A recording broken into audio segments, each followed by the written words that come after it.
اپنا دوست بنا کے چلتے ہیں، اسی ولی کو پیچھے لگے ہوئے ہیں، اسی بابا کے پیچھے لگے ہوئے ہیں، اسی جھنڈے کے پیچھے، اسی پیر کے پیچھے. آج دنیا میں کیا کیا نہیں کرتے آج ہم. اللہ کے نبی صلی اللہ علیہ وسلم فرماتے ہیں شرک سے بچنے کی آپ عہد کر لو، میں تمہیں جنت کا وعدہ کروں گا. بولے تم بس شرک سے بچو، انشاءاللہ میں تمہیں جنت دوں گا. بولے اللہ کے نبی صلی اللہ علیہ وسلم نے جو ہے وعدہ کیا کہ شرک سے بچو. یہ 3 نعمتیں وہاں پہ دی گئی تھی. پھر اور تفصیلات الگ الگ جگہ پہ الگ الگ طریقے سے ملتے ہیں. وہاں سے ایک تفصیل ملتی ہے، اس وقت اللہ تعالیٰ نے آپ کو جنت کا سیر کرایا، آپ کو جہنم کا سیر کرایا، اور جنت میں آپ ایسے نعمتوں والے جگہ بھی دیکھیں، اور جہنم میں آپ ایسے عذاب والے جگہ بھی آپ کو دکھایا گیا. وہاں پہ جہنم کے 2 باتیں، جنت کے 2 باتیں بولتے چلیں گے. حدیث تو بہت سارے ہیں جس کے اندر میں مسلسل تھوڑے باتوں کو میں لینا چاہوں گا. نمبر 1، آپ نے دیکھا کہ وہ جنت میں جا رہے تھے، ایک حسین محل تھا، سبحان اللہ، ایک حسین محل تھا، لیکن اس کے اندر صرف ایک اینٹ کی کمی تھی. اللہ کے نبی صلی اللہ علیہ وسلم نے فرمایا اے جبرائیل یہ گھر کس کے لیے بنایا گیا؟ جبرائیل علیہ السلام فرماتے ہیں یا رسول اللہ یہ آپ کا گھر ہے جنت میں. تو رسول اللہ صلی اللہ علیہ وسلم سبقت کرتے ہیں چلو میں گھر میں جا کے آتا ہوں ایک بار بول کے. جبرائیل علیہ السلام روک لیتے یا رسول اللہ ابھی نہیں، یہ آپ کا گھر آپ کو جنت میں دیا جائے گا قیامت کے بعد. پھر اللہ کے نبی صلی اللہ علیہ وسلم فرماتے ہیں اس میں ایک اینٹ کی کمی کیا ہے؟ ایک اینٹ کی کمی کیا ہے؟ جبرائیل فرمانے لگے یا رسول اللہ وہ ایک اینٹ آپ ہے. بولے سبحان اللہ. مطلب یہ ہے کہ دیگر وہ گھر پوری بندی تو اللہ تعالیٰ نے پورے انبیاء علیہ السلام کے ذریعے سے وہ پورا گھر کا ڈھانچہ بنایا، اور آپ علیہ السلام کو آخری نبی بنا کر وہ ایک اینٹ کو اس میں رکھ دیا تو گھر مکمل ہو گیا، یعنی اسلام مکمل ہو گیا. یہ آپ کا کہنے کا منشا تھا. اللہ کے نبی صلی اللہ علیہ وسلم فرماتے ہیں دوسرا میں نے دیکھا کہ میرے آگے سے بلال کے چلنے کی قدموں کی آواز آ رہی ہے. بولے سبحان اللہ. میں نے دیکھا کہ بلال رضی اللہ تعالی عنہ کو میرے آگے سے چلنے کی آواز میں سنا، بلال کی آواز کو سنا میں. سبحان اللہ. جبرائیل سے فرمائے یہ بلال کی آواز ہے، تو رسول اللہ صلی اللہ علیہ وسلم فرماتے ہیں کہ جبرائیل نے مجھے کہا کہ ایک گھر بلال کا گھر ہے، میرے گھر یہ بلال کا گھر ہے. سبحان اللہ. جب محمد صلی اللہ علیہ وسلم الگ موقع پہ تھے، بلال رضی اللہ تعالیٰ عنہ سے جو ہے مذاق کرنے لگے، اے بلال تجھے کس چیز نے جنت میں مجھے میرے آگے بڑھنے سے نہیں روک پائی؟ کس چیز کی وجہ سے تو میرے سے جو آگے قدم ڈال کے چلنے لگا؟ مطلب تیرے اندر وہ کون سی اچھائی ہے جس کو اللہ اتنا پسند کرا؟ اللہ کے نبی صلی اللہ علیہ وسلم کو جواب میں حضرت بلال رضی اللہ تعالیٰ عنہ فرماتے یا رسول اللہ میرے اندر تو ایسے کوئی صفات نہیں ہے، لیکن میں جب بھی وضو بناتا تو میں 2 رکعت نفل نماز پڑھ لیتا. بولے سبحان اللہ. جب بھی آپ وضو بنا لیتے ہیں تو آپ 2 رکعت نماز نفل پڑھ لیں گے تو یہ آپ کے لیے کفالت کر گئی جنت میں گھر دینے کے لیے. سبحان اللہ. اللہ تعالیٰ بلال کے اس عمل کو قبول کرا اور بلال کو جو ہے جنت میں گھر دے دیا. کیا اللہ ہمارے اعمال کو قبول نہیں کریں گا؟ ضرور. اگرچہ ہم ایمان کے ساتھ ایسے چیزوں کو کر گزریں گے تو انشاءاللہ اللہ ضرور جو ہے ہمیں بھی ایسے نعمتوں سے مالا مال کر دے گا. یاد رکھیے گا. اب جب اس کے اوپر جب ہم مرد لوگ مسجد کو جاتے، عورتیں تو گھر میں فرض نماز پڑھ لیتے ہیں، وہ ان کے لیے حق میں بہتر ہیں، اور جب مرد مسجد میں جاتے ہیں تو وضو بناتے ہیں. ہم لوگ کیا کرتے ہیں؟ وضو بنانا دیر بیٹھ جاتے ہیں، تسبیح گننے تو بیٹھتے ہیں، نہ تو باتیں چیتا کر لیتے بیٹھتے تھے. وضو بنا کے آ کو پوچھتے 5 منٹ کر ڈالتے باتیں میں مشکریہ میں نہیں. وضو بنانے کے بعد فوراً عمل آپ کو بتایا جاتا ہے. جب بھی آپ مسجد میں داخل ہو وضو بنا کے داخل ہونا ضروری ہے. نہیں اگرچہ آپ مسجد جا کے وضو بناتے ہیں تو بہتر آپ کے لیے ہوگا کہ وضو کے فوراً جب آپ مسجد میں داخل ہو بیٹھنے سے پہلے 2 رکعت نماز پڑھ لو. آج وہ نماز سنت سے دور ہو چکی ہیں. آج مسلمانوں کے درمیان میں سنت نہیں ہے. بہت کم لوگ ہیں، ہزاروں میں، یوں کہوں کہ لاکھوں میں 1-2 حضرات مل جائیں گے جو اس سنت کو زندہ کرنے کی کوشش کرتے ہیں. کیا ہے وہ سنت؟ تحیت المسجد. جب کبھی بھی آپ وضو بنا کر مسجد میں داخل ہو جاؤ، چاہے وہ عورت ہو یا مرد ہو، یاد رکھیے. اب عورتیں چندل میں تو ماشاءاللہ ایک مسجد ہے یہاں پہ جو عورتوں کو بلایا جاتا ہے. اس مسجد کے اندر ہر جمعہ مسجد امینہ کاظم میں جاتے ہیں. تو آپ لوگ کیا کرتے ہیں؟ جاتے ہی اب تو وضو بنا کے جاتے گھر سے، اور گھر سے وضو بنا کے جانا افضل ہے. یاد رکھیے وضو وہاں بھی فیسلٹی رہتی، لیکن آپ گھر سے وضو بنا کے جانا افضل ہے. جب بھی آپ مسجد میں داخل ہوتے ہیں تو فوراً 2 رکعت سنت پڑھ لو. اسی کو بولتے ہیں تحیت المسجد. یہ پڑھیں گے تو انشاءاللہ اسی کی وجہ سے بلال رضی اللہ تعالیٰ عنہ کو جو ہے اللہ تعالیٰ جنت میں گھر دیا. سبحان اللہ. اللہ ہمارے کون سے چھوٹے چھوٹے اعمال کو قبول کرتا کی. کسی بھی اعمال کو جو ہے چھوٹا مت سمجھو, کسی کو حقیر مت سمجھو, کون سا بھی اعمال ہو اس کو حقیر مت سمجھو. اللہ کس کو پسند کرنے والا ہے کہ. بہرحال اللہ کے نبی صلی اللہ علیہ وسلم فرماتے ہیں حضرت بلال کو میں نے میرے آگے چلتے ہوئے پایا, ان کے قدموں کے آواز کو سنا. تو اس طرح سے فرماتے ہیں. دوسرا, اللہ کے نبی صلی اللہ علیہ وسلم جب جہنم کا نظارہ دیکھیں تو وہاں پہ چند ایسے لوگ تھے جو اتنے بڑے پیٹ والے تھے, اتنے بڑے پیٹ جس کے بل پہ وہ اڑ بھی نہیں سکتے ہیں, زمین پہ لیٹے ہوئے ہیں. اتنا بڑا پیٹ جس کو ہے آٹھ بنا کے اڑ بھی نہیں سکتے ہیں. چھوٹے چھوٹے پیٹ آج ہمارے جو اوبیسٹی والے لوگ ہوں گے, جو بہت موٹے ہوں گے, اوبیسٹی جو پرابلم کی وجہ سے ہوتا ہے, ہیلتھ پرابلم کی وجہ سے موٹا پیٹ ہے تو اٹھنا مشکل ہو جاتا. اللہ کے نبی صلی اللہ علیہ وسلم فرماتے ہیں اتنے موٹے پیٹ ہوں گے تو وہ اٹھ نہیں پائیں گے. وہ جو ہے زمین پر پڑ کے لیٹتے رہتے, اٹھنے کی کوشش کرتے رہتے. جبرائیل علیہ الصلوۃ والسلام سے پوچھا گیا جبرائیل کون لوگ ہیں یہ؟ اللہ کے نبی صلی اللہ علیہ وسلم کو جواب میں ملا یا رسول اللہ یہ آپ کے امت کے سود کھانے والے ہیں. بولے یہ آپ کے امت کے سود خور ہیں, یہ وڈی کا بزنس کر کے وڈی پہ اپنا زندگی گزارنے والے تھے اس دنیا کے اندر. ان کا حال یہی ہے, قیامت قائم ہونے تک ان کا حال یہی رہتا, پھر قیامت کے بعد بھی یہی رہتا. دوسری حدیث وڈی کھانے والوں کے تعلق سے بھی کہاں پہ دیکھے رسول اللہ صلی اللہ علیہ وسلم, اپنے آنکھوں سے دیکھے. اللہ کے نبی صلی اللہ علیہ وسلم کو اپنی آنکھوں سے دکھایا گیا یہ نظارے. اب آپ پوچھیں گے اب قیامت قائم ہوا نہیں نا, جہنم میں آدمی گئے نہیں نا, یہ سب بھی کیسا دیکھے. ہمارے عام سوال ہے نہیں, انسان ہے نا جی, عام سوال. اس کا جواب سنو. اللہ کے نبی صلی اللہ علیہ وسلم کو غیب کے چند جھلکیاں اللہ کیا فرماتا ہے لِنُرِيَهُ مِنْ آیاتنا. قرآن میں فرماتے ہیں لِنُرِيَهُ مِنْ آیاتنا. اللہ دکھانا چاہتا ہے چند چیزوں کو جس کے ذریعے سے میرے نبی کے اندر جو ہے استقامت آ جائے, میرے نبی کانفیڈنس کے ساتھ اس دعوت کو دے سکے. اسی لیے جو آگے ہونے والا ہے اس کے چند جھلکیاں اللہ تعالیٰ غیب کے ذریعے سے معجزہ کے طور پر محمد صلی اللہ علیہ وسلم کو دکھاتا ہے. وہاں پہ آپ دیکھتے ہیں ایک شخص خون کی ندی میں تیرتا ہے. کس کی ندی میں؟ خون کی ندی میں تیرتا ہے. بیچ میں سے جو ہے وڈو کے طرف آتا ہے, اس کے کنارے کی طرف تیرتے ہوئے آتا ہے. فرشتے کنارے پہ بیٹھے ہوئے تھے اور اتنا بڑا پتھر اس کے منہ کے اندر مارتے. پھر اس پتھر کی ایک دھکیلنے کی وجہ سے جو ہے وہ جا کے پھر ندی کے بیچ میں پڑ جاتا ہے. پھر وہاں سے تیرتے ہوئے پھر کنارے پہ آتا ہے. پھر فرشتے منہ میں جو ہے اتنا بڑا مٹی کا جو ہے ایک ڈھیلا اٹھا کے اس کے منہ پہ مار دیتے, تو پھر جا کے وہ سمندر کے جو ہے بیچ میں پڑ جاتا. یہ خون کی ندی ہے اور وہ تیرتے رہتا. یہ سلسلہ جاری رہتا. کب تک؟ قیامت قائم ہونے تک. قیامت تک یہ سلسلہ جاری رہتا. اللہ کے نبی صلی اللہ علیہ وسلم وڈی کھانے والوں کے تعلق سے عذاب ہی عذاب ہے بولے. آج وڈی فیشن ہو گیا.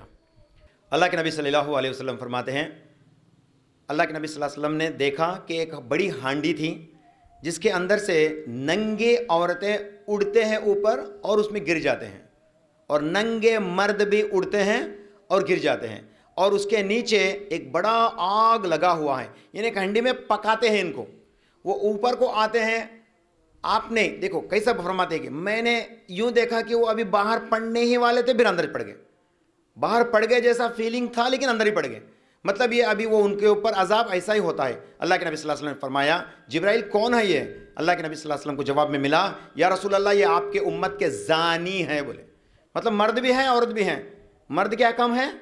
مرد بھی زنا کرتے ہیں اور عورتیں بھی زناکار ہو گئے آج کل. اور ایک فیشن ٹیکنالوجی آ گیا, اپنے آپ کو ظاہر کرتے ہیں ویڈیوز کے ذریعے سے, ریلز کے ذریعے سے, فیس بک ریلز کے ذریعے سے, انسٹاگرام ریل کے ذریعے سے, کیا بول کے باہر آنا تو ان کو تڑپ شروع ہو گئی. ارے پورے دنیا والے کیا ڈیولپ ہو جاتے ہیں, ہمیں کہاں تک مرتے رہے برقے مر کو. چلو ایک کام کریں گے, برقے پوچھ ہمیں کیا کریں گے, اچھا چہرہ تک لپٹ ڈال کو, تاکہ سامنے آنے والا کتنی اچھی ہے دیکھو عورت ہے, کتنا اللہ والی دیکھو بولا تھا بول کے دیوانی. یہ کام کرنا حرام دی دیوانی. تیری آواز کو دوسرے مردوں کو سنانا دیوانگی, وہ حرام چیز. وہ یہاں پہ آ کے عورتیں اونچی آواز سے بولے تو مرد مانے کبھی سنے سر کا ہم اجتماع کریں نہیں, اندر ہی عورتیں اجتماع میں رہتے, باہر کہیں کو نہیں آتا, نہیں آنا. اللہ کے نبی صلی اللہ علیہ وسلم نے بتایا کہ آواز کو بھی روکو, اسی لیے اس کو احتیاط کیا گیا حنفی مسلک کے اندر. ہم اسی کو اس چیز کے اوپر، اس مسئلے میں اسی معاملے کو ہم اختیار کرتے ہیں، ہم لوگ اوپن نہیں کرتے یہ چیز. تو آپ انسٹا پہ جانا، ویڈیو کالنگ پہ جانا، فیس بک میں جا کے لائیو دینا، یہ آپ کے لیے جائز نہیں ہے، عورتوں کے لیے. یاد رکھیں ان چیز کو. نہیں دنیا بہت ڈیولپ ہوتا ہے. اور آج کل مسلمان چندول والے فیس بک کو دیکھیں گے، پیچھے ہندی گانا آتے تھا، انہوں نے نہیں ایکٹنگ کرتے تھے، نہیں تو کسی کی دیکھے ہے کیا کہ ہوا ہے بول کے لفظ ہے ہلاتے تھے. اللہ اکبر. یہ ہلانے والے سب کو وہاں ہنڈی میں سے اٹھا کے نیچے گراتے تھے بول کے بولتے ہیں. کہیں کو خام خواہ کیا ڈیولپمنٹ. اگرچہ آپ کو صحیح میں فیس بک پہ دکھنا ہے یا یوٹیوب سوشل میڈیا پہ بات کرنا ہے، پڑھو قرآن کو، پڑھو حدیث کو، پھر انشاءاللہ آپ ان لوگوں کو بتانے کی کوشش کرو. لیکن باپ پردے کے ساتھ انشاءاللہ یہ کام کریں گے تو آپ کو جائز ہے. کئی خاتون لیکچرز دیتے، اسلامک لیکچرز. ڈیولپ کرو اپنے آپ کو انشاءاللہ تعالیٰ. تو بہرحال اللہ کے نبی صلی اللہ علیہ وسلم جو ہے ایسے نظارے کو بھی دیکھ. اور یہ نہیں، کئی سارے ایسے باتیں تھے جو آپ کو دکھایا گیا. پھر آپ علیہ الصلوۃ والسلام کو واپس مسجد اقصیٰ، پھر آپ کو واپس مکہ کو لایا گیا. سویرے جب اجالا ہوا، آپ نے سویرا دیکھا تو آپ نے اپنے قریبی لوگوں کو یہ بات بیان کی کہ رات میں میں نے معراج کا سفر کیا. ان کے چاہنے والے، ان پہ ایمان لانے والے سب ایمان لائے. حضرت خدیجہ کبریٰ اس وقت زندہ نہیں تھے، تبھی وہ انتقال ہو چکے تھے. تو اللہ کے نبی صلی اللہ علیہ وسلم کے نزدیک میں حضرت زید بن حارثہ، اسی طرح سے حضرت عمر فاروق رضی اللہ تعالیٰ عنہ، اسی طرح سے حضرت ابو بکر صدیق رضی اللہ تعالیٰ عنہ، اسی طرح سے حضرت حمزہ بن عبد المطلب، یہ تمام لوگ آپ کی باتوں کو جو سچ ثابت کریں. یہ بات پھر مکہ کے اندر پھیل گئی. اللہ کے نبی صلی اللہ علیہ وسلم کے اوپر تہمت باندھنے والے ابو جہل، ابو لہب، یہ دوڑتے ہوئے مکہ کے ہر قبیلے کے پاس گئے، کہنے لگے دیکھو دیکھو بنو ہاشم کا جو محمد ہے نا، وہ یہ بھی بول ڈالا رات کو. کیا بول کے؟ انہیں رات کا رات یہاں سے وہاں کو، وہاں سے آسمان کا آسمان جا کو سب بھی دکھ لے کے آ گیا کہتے ہیں، رات کا رات ہوگا کہتے. دیکھو بول کے ہنسی مذاق شروع ہو گئی. مکہ والے سب تانا دینے کے واسطے ایک جگہ جم گئے. سنو سنو سنو محمد صلی اللہ علیہ وسلم کیا کہتے، سنو. اب ان کو موقع مل گیا. کیا؟ کسے؟ کفار و مشرکین کو موقع مل گیا کہ محمد صلی اللہ علیہ وسلم کو اور بدنام کریں. تو تمام کو جماتے ہیں. اور یہاں بھی فائدہ ہوتا ہے، دیکھیے پھر تمام کو جماتے ہیں کفار و مشرکین. ان کے سامنے جو ہے محمد صلی اللہ علیہ وسلم کا ذکر کیا جاتا ہے. دیکھو محمد نے صلی اللہ علیہ وسلم مکہ سے بیت الاقصیٰ کو گئے، پھر وہاں سے آسمان کی سفر کرے، جنت کو دیکھے، جہنم کو دیکھے، اللہ تعالیٰ کے قریب میں جا کے اللہ کی آواز کو دیکھے، وہاں سے چند آیتوں کو لے کے آئے. یہ کیا دیوانہ پنجی بول کے مزاح کرنے لگے. جب ابو بکر صدیق رضی اللہ تعالیٰ عنہ کے پاس یہ بات پہنچی، جا کے کہنے لگے تمہارا دوست، اے ابو بکر دیکھو تمہارا دوست. میں بولا تو سنیا نہیں نا، آج کتنا بڑا بات بولا. دیکھیں رات کا رات تمہارا دوست مکہ سے اقصیٰ جو کہ 1000 کلومیٹر دور پہ ہے، وہاں سے جو ہے پھر جنت جہنم، ہاں ہاں ہاں ہاں بول کے ہنسنے لگا. ابو بکر اڑتے ہیں، کہتے ہیں کیا محمد نے ایسے کہا؟ کہتے ہیں ہاں جاؤ دیکھو، جاؤ مکہ میں پورا میٹنگ لگا کے وہاں پہ محمد نے ایسا کہا. بولے تو میرے رسول سچ کہتے ہیں. بولے اللہ اکبر. اگرچہ محمد نے ایسے ہی کہا تو انہوں نے سچ کہا. بولے اسی لیے ان کا لقب الصدیق یعنی تصدیق کرنے والے. محمد صلی اللہ علیہ وسلم کی اس بات کے اوپر ہاں کو بولنے والے، وہ سچ ہے بولنے والے، بغیر دیکھے بغیر جانے. محمد صلی اللہ علیہ وسلم سے ملاقات بھی نہیں کرے، لیکن دور سے جب یہ بات پہنچی تو کہنے لگے انہوں نے سچ کہا. سبحان اللہ. یہ محمد صلی اللہ علیہ وسلم کی رسالت کے اوپر حضرت ابو بکر صدیق رضی اللہ تعالیٰ عنہ کو کانفیڈنس تھی، اسی لیے کہا ان کا نام یہ ابو بکر الصدیق ہے. محمد صلی اللہ علیہ وسلم کہتے ہیں ابو بکر الصدیق. ان کو الصدیق کا لقب اسی وقت ملا تھا. مکہ والے پلان ڈالے، اسکیچ ڈالے، محمد صلی اللہ علیہ وسلم کو بلا بھیجے. محمد بولو جی، تم رات کا رات دیکھنے گئے نا؟ اچھا بولو بیت المقدس گئے کو بولتے ہیں نا، بیت المقدس کے کتنے دروازے ہیں؟ پھر اللہ کے نبی صلی اللہ علیہ وسلم فرماتے ہیں میں نے تو گیا، لیکن میں ان تمام چیزوں کو آبزرو نہیں کرا. میں تو گیا بس، یہ حق ہے، لیکن اس کی کھڑکیاں کتنے ہیں، دروازے کتنے ہیں، کون سے گنبدہ کتنے ہیں، یہ تھوڑی دیکھا میں نے. اب ہلچل شروع ہو گئی میرے دل کے اندر. اللہ قربان جائے، میرے اللہ نے بیت المقدس کو میرے سامنے کھول کے رکھ دیا. سبحان اللہ سبحان اللہ. میرے آنکھوں کے سامنے بیت المقدس کو جو ہے کھول کے رکھ دیا، مسجد اقصیٰ کو کھول کے رکھ دیا. اور جیسے جیسے کفار و مشرکین سوال کرتے گئے کتنے دروازے ہیں، میں نے ماپا اور کہا. کتنے کھڑکیاں ہیں، میں نے ماپا اور کہا. کتنے گنبدہ ہیں، میں نے ماپا اور کہا. کتنا کون سا ڈور کدھر ہے، میں نے دیکھا اور کہا، دیکھا اور کہا، دیکھا اور کہا، دیکھا اور کہا. اللہ کے نبی صلی اللہ علیہ وسلم کی اس بات کے اوپر سب چپ مارے، کیونکہ ان میں سے آلریڈی مسجد اقصیٰ کو دیکھنے والے بھی تھے. انہوں نے کہا یہ تو سچ ہے، یہ تو سچ ہے، یہ تو سچ ہے. محمد نے کبھی بیت الاقصیٰ نہیں گیا، لیکن آج جو بات کہتے ہیں رات کا رات آپ نے دیکھا، سب جب تصدیق کرنے لگے، کئی سارے ایمان بھی لا لیے. اللہ اکبر، یہ تو واقعی صحیح ہے، یہ تو واقعی صحیح بول رہا بندہ ہے، تو محمد اللہ کے رسول ہے. یہ دیکھے جیسا یاز اٹ از بولے کا مطلب اب آپ نے سچ مچ میں رات میں سفر کیا، چند لوگ ایمان لائے. پھر یہاں اور ایک معاملہ ہے، اللہ کے نبی صلی اللہ علیہ وسلم جو ہے ان کو جھٹکی دیتے ہوئے ایک بات بولے. اچھا تم لوگ میرے کو ٹیسٹ کرے نا، اور ایک ٹیسٹ تمہارے واسطے میں بھی بولتا ہوں. بولو، رات میں جب مسجد اقصیٰ سے پھر بیت اللہ کو آیا نا، میں نے راستے میں ایک قافلہ دیکھا. ایک قافلہ یعنی سفر میں گئے سو لوگ مکہ کو واپس آتے ہیں، ایک قافلہ اتنی دور پہ دیکھا جو اپنے اونٹ کو بیزار پا کے اس کے پیچھے لگے ہوئے، اونٹ ہے نا بھاگ گیا، اس کو ڈھونڈنے نکلے تھے. اور میں نے ایک قافلہ کو دیکھا کہ ان میں سے چند لوگ سو بھی رہے تھے، وہ ہے نا رات میں ڈھونڈنے نکلے، چند لوگ وہیں پہ سو رہے تھے. میں نے وہاں پہ اترا اور ان کے بگونے سے پانی بھی پیا، پھر اسی حالت اس بگونے کے رکھو نکل گیا. یہ بھی کہے اجالا ہوتے ہیں. پھر اس بات کو سچ ثابت کرنے کے لیے تھوڑے لوگ کیا کریں، وہ قافلہ کا انتظار کریں. جب وہ قافلہ مکہ کو پہنچا، فوراً جا کے ان سے پوچھنے لگے کہ ایسا ایسا ہوا کیا، ایسا ایسا ہوا کیا. بولے تو ہاں ہوا نا، تم لوگ کیسا معلوم بول کے بولنے لگے وہ. سبحان اللہ. پھر چندوں نے ایمان لایا، اور جو واقعی کافر تھے وہ تو ایمان سے باہر تھے. ابو جہل ایمان سے باہر تھا، ابو لہب ایمان سے باہر تھا، یہ عتبہ بن رابیہ ایمان سے باہر تھا. یہ سب ایمان سے خالص تھے. ان کو اللہ تعالیٰ کفر کے اندر ہی موت دے دیا. وہ لوگ تو ایمان نہیں لائے. بعض لوگ ایمان لائے، بعض لوگ نہیں لائے، اور پھر سے محمد صلی اللہ علیہ وسلم کو پھر کیسے اٹکائیں گے بول کے سوچ میں پڑ گئے. محمد صلی اللہ علیہ وسلم فرماتے ہیں میں نے بیت الاقصیٰ کو اللہ تعالیٰ میرے آنکھوں کے سامنے کھول کے رکھ دیا. بولے یہ معجزات ہے، یاد رکھیے گا. تو اللہ کے نبی صلی اللہ علیہ وسلم جو بھی بات کہیں وہ حق بات ثابت کرنے کی نیت ہے. پھر معراج سے آنے کے بعد اللہ کے نبی صلی اللہ علیہ وسلم، ابھی ان کے زوجہ جو ہیں انتقال ہو جا کے ہیں، حضرت خدیجۃ الکبریٰ. معراج جب کرایا گیا تو وہ 11ویں نبوت تھی، 11 نبوی، نبوت کے 11 سال بعد آپ کو معراج کرایا گیا. تو اس وقت حضرت خولہ بنت حکیم ایک عورت تھی جو محمد صلی اللہ علیہ وسلم کے گھر سے بالکل تعلق رکھنے والی تھی. محمد صلی اللہ علیہ وسلم کی غم کو آپ نے نزدیک سے پرکھا، پھر جا کے ایک رشتہ لے کے آئی. محمد صلی اللہ علیہ وسلم کہنے لگے یا رسول اللہ آپ کے لیے میں نے ایک رشتہ لائی ہوں. اور عورت کی عمر کیا تھی؟ محمد صلی اللہ علیہ وسلم سے بڑی تھی. سبحان اللہ، محمد صلی اللہ علیہ وسلم سے بڑی عمر کی عورت تھی. پھر وہ ودوا تھی.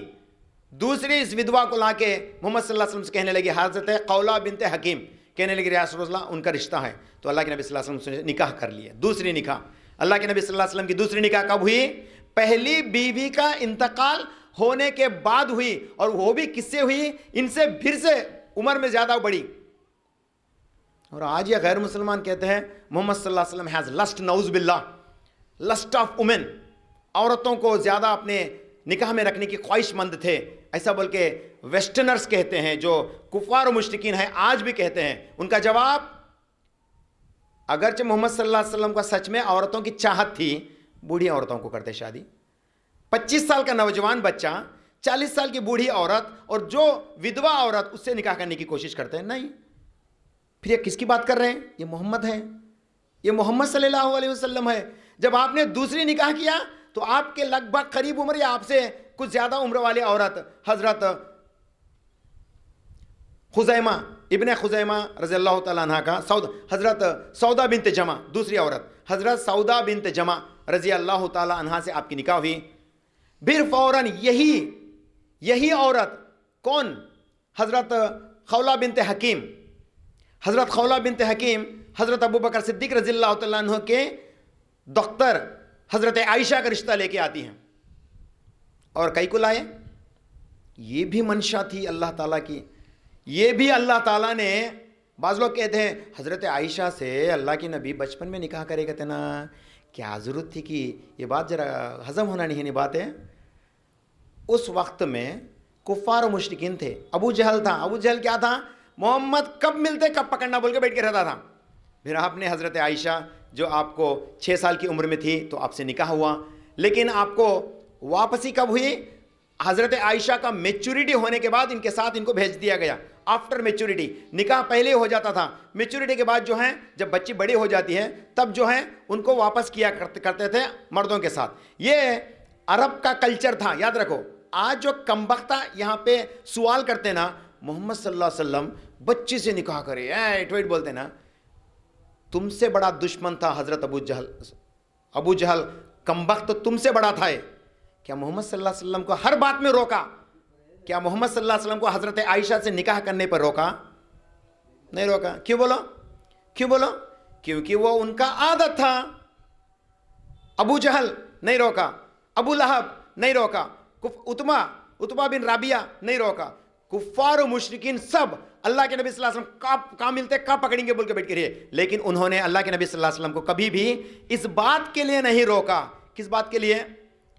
محمد صلی اللہ علیہ وسلم کو حضرت عائشہ سے نکاح کے بعد پر آپ نے کبھی بھی نہیں روکا. کیوں؟ کیونکہ وہ اس زمانے کا حصہ تھا.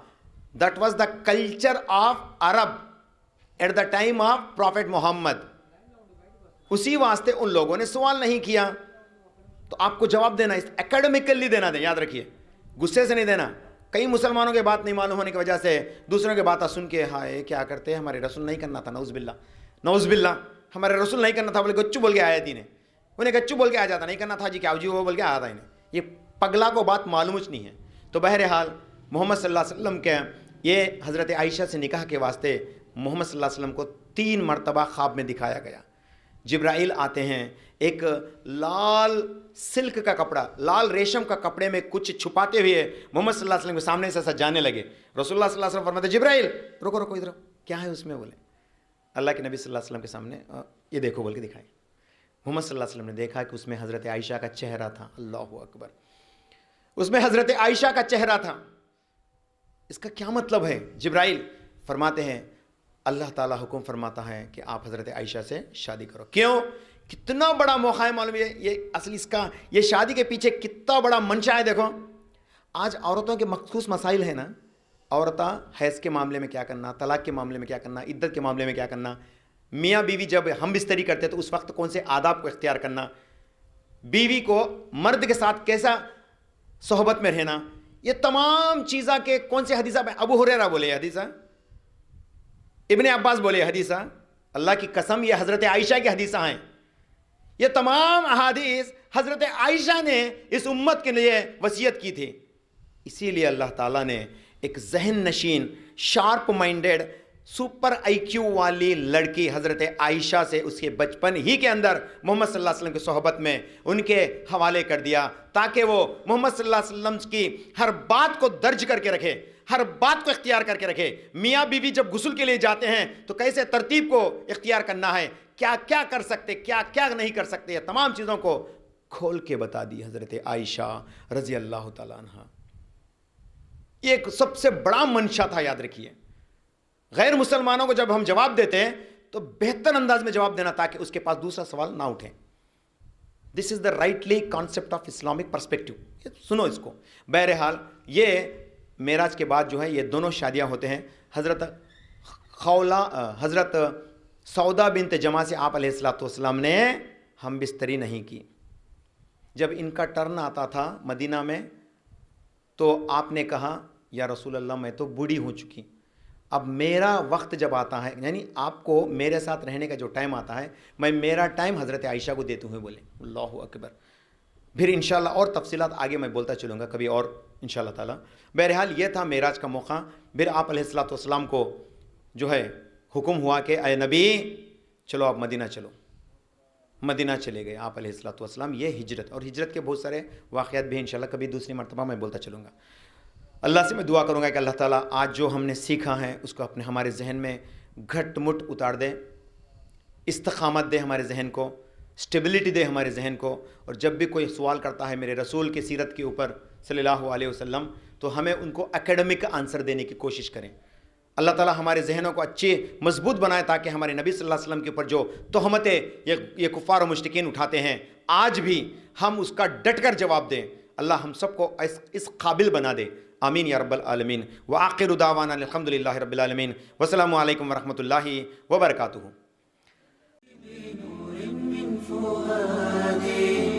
حينما رأى